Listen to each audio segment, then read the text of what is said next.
cumprimento a todos vocês que me ouvem neste momento com a santa e gloriosa paz do Senhor, amém? Esta que vos fala é a obreira Maria de Jesus, serva do Senhor. E mais uma vez estamos aqui para fazermos a oração da noite. E hoje nós vamos clamar pela vida sentimental, principalmente para quem é solteiro e deseja ter uma família. E você que não é solteiro, mas quer entrar em concordância em prol do seu familiar, este é o momento. Então, vamos de clamor. Mas antes eu quero pedir a vocês que não esqueçam de dar aí o seu like, a sua curtição.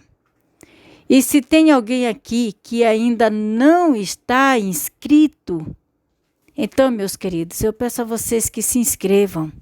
E se puder, se possível for, compartilha com alguém que você sabe que também está precisando de oração para que seja abençoado através da sua própria cooperação. Amém? Então, vamos agora ouvir o que o Senhor tem a nos dizer através da sua palavra, que se encontra no livro de Gênesis, capítulo 38, e eu vou ler do versículo 24 ao 27. E o título é Judá e Tamar. Versículo 24. Passados quase 3 meses, foi dito a Judá: Tamar, tua nora, adulterou, pois está grávida. Então disse Judá: tirai-a fora para que seja queimada. Em tirando-a, mandou ela dizer a seu sogro: do homem de quem são estas coisas, eu concebi. E disse mais: reconhece de quem é este selo, e este cordão, e este cajado. Reconheceu-os Judá e disse: mais justa é ela do que eu, porquanto não a dei a selar meu filho. E nunca mais a possuiu. E aconteceu que, estando ela para dar à luz, havia gêmeos no seu ventre. Vocês conhecem essa história? Pois é, essa história ela não é muito conhecida, até porque ela não é muito pregada. Mas vamos entender aqui um pouco desta palavra. Judá era um dos filhos de Jacó. Acontece que de Judá foi que veio os judeus. Os judeus são descendentes deste Judá. Vocês sabem quem são os judeus? É Davi, ele é descendente dos judeus. Jesus Cristo, descendente dos judeus.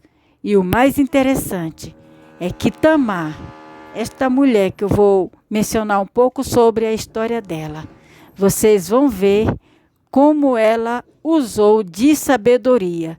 E Deus honrou tanto a sabedoria dela que ela entrou na genealogia de Jesus. Então foi de Judá com ela que surgiu um povo, o povo judeus. Então, como foi que sucedeu essa história? Primeiramente, Tamar se casou com uma mulher de Canaã, da cidade de Canaã. E com ela, ele teve 3 filhos. O seu filho mais velho, quando chegou na época de casar, Judá deu Tamar, essa pessoa a qual nós lemos aqui a história. Deu Tamar para ser a esposa do seu filho mais velho. Acontece que o filho mais velho, ele era muito rebelde e perverso. E pelo fato dele ser tão perverso, Deus se contrariou com ele. Olha que interessante, Deus tinha plano de enviar o seu filho Jesus Cristo por meio de Judá. Mas ele não quis que fosse com esse filho perverso. Por isso matou ele, o primeiro filho de Judá, Deus matou. Aí Judá chegou diante do segundo filho e falou para ele: toma a viúva do teu irmão para ser a sua mulher. e cumpre o levirato. Levirato aqui é o fato da pessoa se casar com outra, mas os filhos que gerar com ela não ser filho dele. Ele gerou, mas é o nome do irmão que morreu é que os filhos vão ter.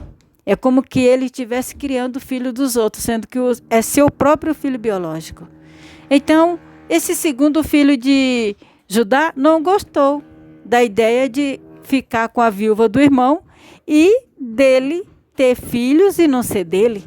Se levar o nome do irmão, sendo que ele queria criar e tudo.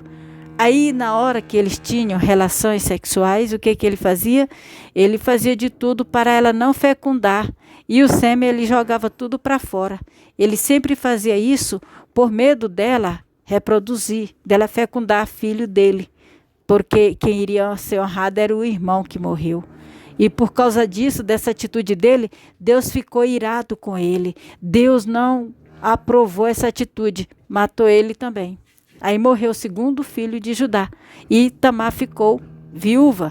Aí Judá prometeu a Tamar que o seu filho mais novo, que ainda era adolescente, quando chegasse a ser adulto, ele iria dar ele para ser esposo dela. Acontece que ela foi para a casa do pai dela e ficou esperando esse filho de Judá crescer. Pois o filho cresceu, virou homem. Já estava adulto e nada de Judá tomar iniciativa, porque Judá tinha medo de dar o seu filho para Tamar e ele morrer também, porque ele tivesse medo de que existisse o espírito de viuvez em Tamar, talvez. Aí ele não deu. Aí Tamar criou uma estratégia, porque naquela época a mulher envergonhada que não tivesse filho, e ela estava se sentindo ali envergonhada, uma viúva desprezada. Então, o que ela fez? Ela não podia ter outro homem, porque Judá não liberou. Se ele tivesse liberado, ela estava livre, mas ele não liberou. Então, ela não podia ter ninguém, ela tinha que ficar ali, esperando, como que fosse uma mulher solteira. E era uma viúva praticamente desprezada. Então, ela soube que Judá iria ali nas terras onde ela morava para tosquear ovelhas. Aí o que ela fez? Se vestiu de prostituta, cobriu o rosto e ficou na beira da estrada, esperando ele passar. Quando ele passou, que viu aquela bela mulher e não reconheceu quem era, e viu que era prostituta, ele chegou a se interessar por ela. Aí ela quis o pagamento, aí ele disse que ia dar o cabrito. Ela falou, então, tem que me dar alguma coisa para penhorar. Aí ele foi e deu para ela, porque ela pediu. E o que foi? O selo dele, o cordão dele e o cajado. Aí ela segurou e ela disse, olha, vai ficar comigo, depois que você me pagar eu te devolvo. Que nada, ela estava com outras intenções. Então, depois ela foi embora e levou esses pertences dele até outro dia ele passar ali na estrada, encontrar com ela, pagar ela, dando um cabrito que ele tinha prometido, e ela devolver esses pertences dele. O que foi que aconteceu? O homem que ele mandou levar o cabrito para ela, chegando lá, não encontrou na estrada, foi na cidade, andou por tudo quanto foi lado e não encontrou ela, ninguém sabia da existência dela, até porque ela não tinha falado o nome. E o pessoal disse que ali não tinha nenhuma prostituta. E não existia prostituta na beira da estrada. É claro, foi ela que se vestiu.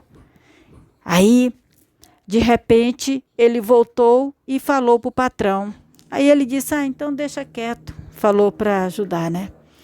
Com o passar do tempo, ela apareceu grávida. E de repente a barriga dela cresceu, porque eram 2. E quando ela ficou grávida, que era tudo que ela queria, foi um plano que ela fez e deu certo. Aquele plano ela poderia arriscar a sua própria vida, porque se Judá descobrisse quem era ela, no momento da relação ela estava frita, como diz, né? Pois é, ele não reconheceu. Com certeza Deus estava naquela estratégia dela, abençoando ela, para conceder esse milagre. E o que foi que aconteceu?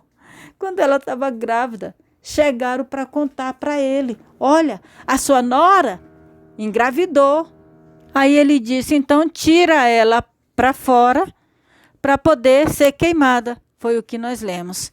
Aí na hora de levar ela fora para queimar, ela foi fazer a defesa dela.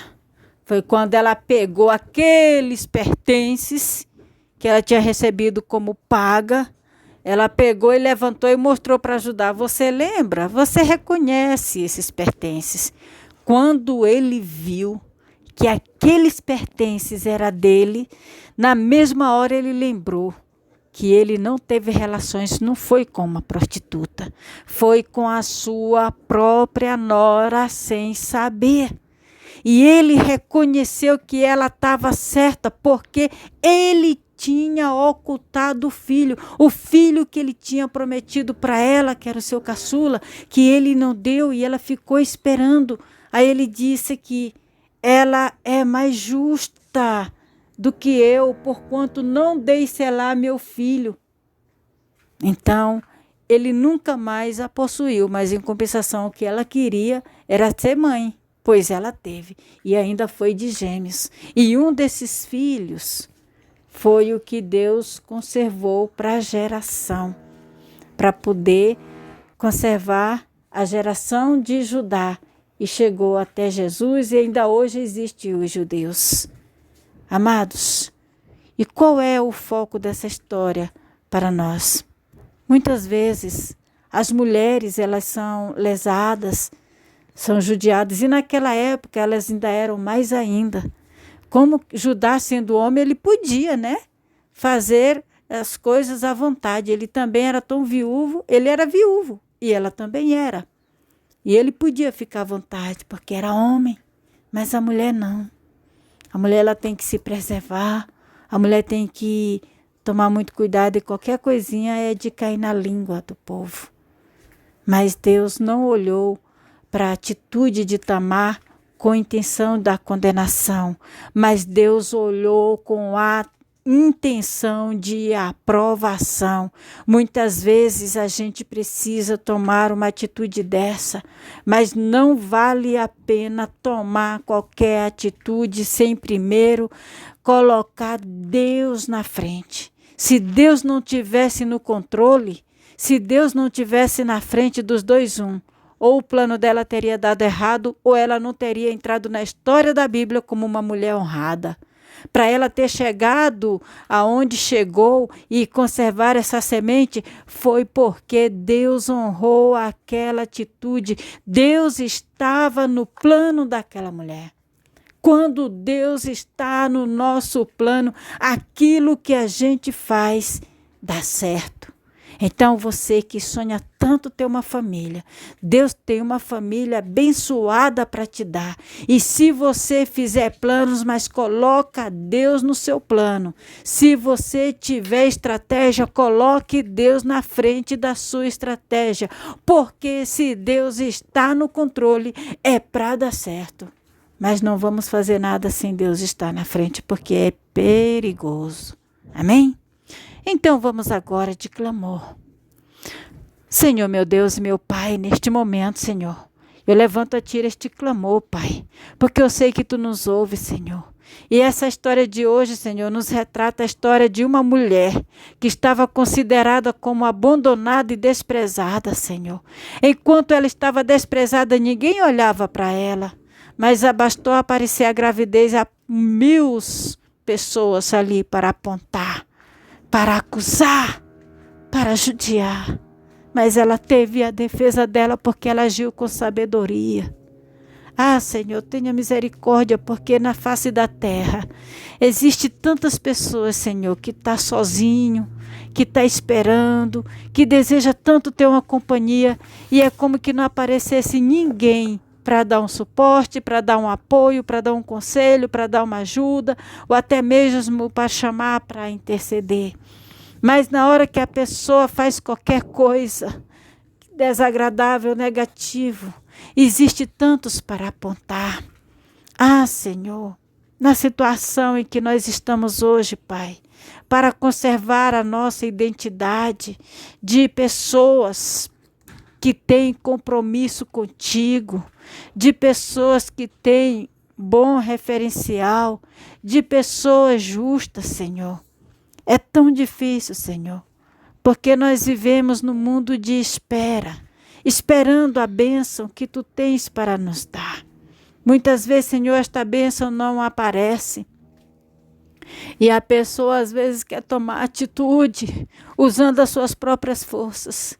Então eu clamo a Ti, Senhor, por esta pessoa que está sozinha, que não tem ninguém, ou talvez tenha alguém, mas não é feliz, ou às vezes tem alguém e é feliz, mas precisa realizar o casamento e às vezes está tendo dificuldade. Então eu te peço por esta pessoa, para que ela venha ter a sua família, para que ela venha ter o seu casamento, para que ela venha ser honrada e abençoada, para que, Senhor, ela saia dessa vida de desprezada, essa vida solitária, Senhor, e venha ser uma mulher feliz, mãe de filhos, esposa, Senhor. Então entra com este milagre na vida desta pessoa. E se porventura existe alguma amarração, se porventura existe algum obstáculo, se porventura existe alguma maledicência, que seja repreendido e lançado no inferno em nome de Jesus. Que seja quebrado todos os obstáculos e destruído todos os impedimentos, Senhor, que estiver no caminho desta moça, no caminho deste rapaz, no caminho desta pessoa, desta mulher, que tanto sonha ter um marido, que sonha ser feliz, que em nome do Senhor Jesus, ela venha conquistar a sua bênção, ela venha conquistar a sua vitória e venha ter a sua família feliz e abençoada, Pai. É o que eu te peço para a glória do Teu nome. Em nome do Senhor Jesus Cristo, amém, graças a Deus.